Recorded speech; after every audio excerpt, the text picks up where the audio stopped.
Capybara Moko's Diary. Rescue in the Wild entry from May 17, 2025. Hello, dear friends. It's me again, Capybara Moko. Today, an amazing story has made its way into my diary, one that was told to me by an old parrot who flew in from distant Africa. I couldn't help but share it with you. Make yourselves comfortable and listen carefully. The morning sun's rays illuminate the endless expanses of the Masai Mara Reserve in Kenya, filling the air with the melodious singing of birds. In an open area, covered with lush greenery, a tiger cub frolics at its mother's feet, its eyes sparkling with innocent joy. For many days, the mother and cub had made this corner of the savannah their home, carelessly lounging on low rocks, paying no attention to what was happening around them. That morning, the tiger cub accidentally noticed a tall tree and secretly thought it would be an ideal place to explore. The tigress was still leisurely watching her little one from afar, not yet realizing the potential danger that could arise. Driven by curiosity, the tiger cub began to climb the tree trunk, trying to maintain balance despite its still weak paws. Satisfied with his first success, the cub continued to climb higher, clinging to the tree bark with its claws, active like a small child exploring the world. A light breeze swayed the branches and leaves, causing the tiger cub to become a little confused, but it still strived for the highest point. Suddenly, a dry branch at the top cracked under the weight of the young animal. The cub slipped, fell from the branch, and landed heavily on the grass below, causing a loud noise in the silence. The panicked roar of the mother tigress tore through the silence as she rushed to check if her cub was seriously injured. The tiger cub groaned softly, trying to stand up, but immediately collapsed due to the pain piercing its paw. The soft grass on the ground couldn't absorb all the force of the impact, making the cub's injury even more serious. The tigress approached her cub, gently licking the swollen areas, her wild eyes expressing extreme concern. Realizing that her little one couldn't walk on its own, the tigress growled softly, signaling that she needed to find a way to save him. In this vast savannah, the tigress knows that only humans can provide quick medical help to her cub. Without hesitation, the tigress takes her cub in her mouth, skillfully lifting him, avoiding additional pain. Walking slowly, she resolutely heads closer to the place where Masai Mara reserve staff regularly patrol. Each time she raises a paw, the tigress seems to tense, trying to maintain balance because even a small carelessness could cause the cub more pain. A quiet moan escapes from the cub's mouth, making the mother's heart tighten as if the pain resonates in her own body. On the eastern side of the reserve, rangers are driving patrol vehicles, checking buffalo tracks and studying the movements of antelope herds. An employee named Jamal sits behind the wheel, chatting with colleagues about today's work, his eyes carefully observing the surroundings. As the car rolled along the dirt road, they suddenly noticed a tigress in the distance, unusually approaching them. Everyone became alert, as a tiger approaching human transport usually didn't bode well. Jamal signaled his companions to prepare deterrence if needed, but his intuition suggested that something unusual was happening. As the car slowed down, they saw more clearly. A mother tigress was holding her cub, and the little one appeared motionless, looking very painful. The group's breathing suddenly slowed down. They felt a wave of sympathy surge at the sight of this rare spectacle. The tigress confidently approached, carefully placing her little one in front of the car, her eyes seemingly pleading for help. Understanding the situation, Jamal slowly opened the door and got out, raising his hands high to show that he had no intention of threatening. His companions also left the car, positioning themselves around, keeping their distance and always ready to intervene if the tigress became aggressive. Surprisingly, the tigress didn't bare her teeth or growl, simply standing next to her cub, occasionally leaning down to lightly lick the tattered fur. Jamal took a deep breath, slowly approached the tiger cub to check the wound, his eyes still monitoring the tigress's reaction. Several drops of sweat appeared on his forehead, but he remained calm, knowing that any wrong move could lead to an uncontrollable situation. The tigress growled quietly, but didn't attack. She seemed to understand that the human was trying to help her child. Jamal carefully ran his hand over the cub's belly, checking the thigh muscles and the fur covered with dirt. The tiger cub slightly squinted in pain, letting out a weak sigh, making everyone feel even more regret. After a few minutes of preliminary examination, Jamal realized that the wound was mainly caused by a strong impact, leading to bruises and widespread pain. He happily informed everyone that the tiger cub had no bone fractures or internal injuries. A sigh of relief spread in the air. Jamal's colleagues nodded silently, looking at each other with satisfaction. The tigress seemed to recognize the positive signal. Her eyes became less tense. Her tail also wagged less in a defensive posture.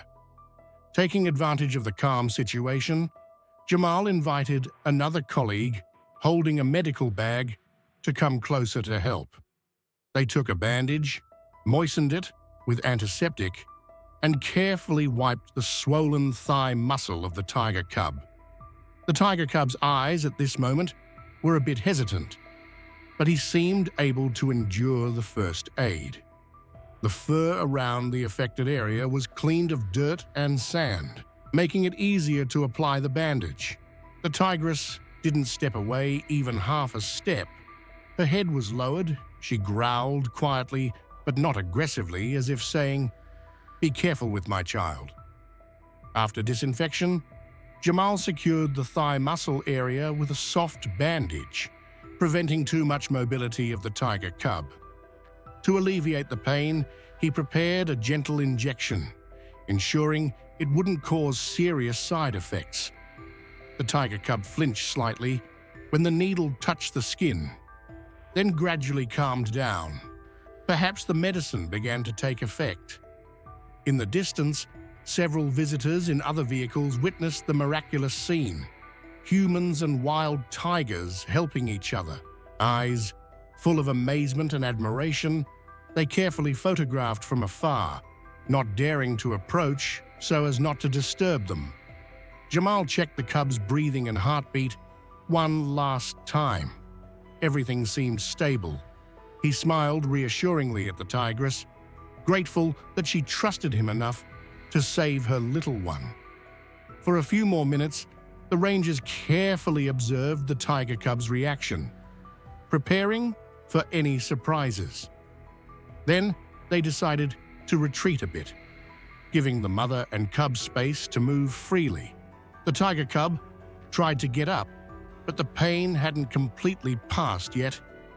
He fell and cried softly. His mother immediately approached him, touching his neck with her muzzle, as if encouraging, "Get up, my dear." Jamal suggested waiting a bit longer for the painkiller to take effect, then encouraged the cub to try moving again. While waiting, he took an anti-inflammatory spray from the car and carefully sprayed it on the bruise, hoping to speed up the recovery process. The tigress watched every movement, but showed no discomfort because she understood he was doing a good thing. The savannah fell silent, the birds went quiet, as if making room for this humane moment. After about 2 hours, the tiger cub's wound was mostly bandaged, the pain significantly reduced. He slowly stood on all four paws, trembling a bit, and then maintained balance better than before. Satisfaction was evident on Jamal's face. He nodded slightly to his companions as a signal of success. The tigress growled quietly, as if asking, "Can my cub walk normally?" Jamal smiled, raising his hand to show that everything was fine and that he would recover over the next 2 days. Seeing this gesture, the tigress seemed to calm down, no longer intending to stay long. The tiger cub slightly stepped back, pressing against his mother's leg, tired but full of gratitude. The few staff standing around remained alert, but their eyes were filled with joy for helping a wild animal overcome danger. The tigress slowly walked around her cub, assessing his condition to ensure he was strong enough to move. After confirmation, she turned her gaze to Jamal and the staff, letting out a short roar, perhaps to thank them. The tiger cub also made a low growl, as if saying goodbye to the kind hands. Everyone drove away in the car, giving the mother and cub a wide path to leave the grassy area. The tiger cub limped for the first few steps, but then caught up with his mother, breathing in the fresh air of the savannah. The cub's gait was still awkward, but he showed determination not to make his mother worry anymore. The tigress tilted her head and licked her cub's forehead, encouraging him to continue moving toward the edge of the forest. In their minds, the path back to their natural home was a sign of safety and recovery. Jamal and his companions didn't dare to get too close. They only watched from afar, ready to support if any problems arose. The sun's rays shone on the patrol car, reflecting the silhouette of Jamal, still sitting motionless, watching as the mother and cub gradually moved away step by step. The sound of another car's engine quietly echoed in the distance, signaling the next patrol schedule, but no one left until they were sure the cub was okay. The image of the pair of tigers slowly disappearing behind the yellow bushes made many sigh with relief and sadness. All eyes followed, observing every gentle and proud movement of the animal known as the king of the jungle. The tigress walked ahead, occasionally looking back to check on her cub in case another predator suddenly appeared. The tiger cub was slow, but didn't stop, his little heart beating steadily in the face of trials. The trees gradually closed the view. Only the light sound of the wind rushing through the leaves could be heard. In Jamal's mind, the image of the tigress bringing her cub to him for treatment still resonated, a scene that seemed almost unreal, but was so genuine. He deeply felt the connection between humans and nature, a feeling that overcame all barriers of language or species. His companions also couldn't contain their emotions. Some quietly shared that it was the first time they had seen a tiger actively seeking help from humans. Returning to the car, Jamal recorded the condition, time, and place of assistance to officially report to the Masai Mara Reserve Management. He knew the tiger cub would need more time for full recovery, but his faith in its survival was stronger than ever. That day, throughout the Masai Mara savannah, the story of Ranger Jamal and the mother tigress who came to save her cub spread, a beautiful symbol of love, courage, and the magical connection between humans and wildlife. Dear friend, thank you for taking the time to follow this story. Capybara Moko closes her diary and sighs. That's the amazing story of the rescue of a little tiger cub that happened on the other side of the world. I often wonder how connected we all are in this world, people and animals.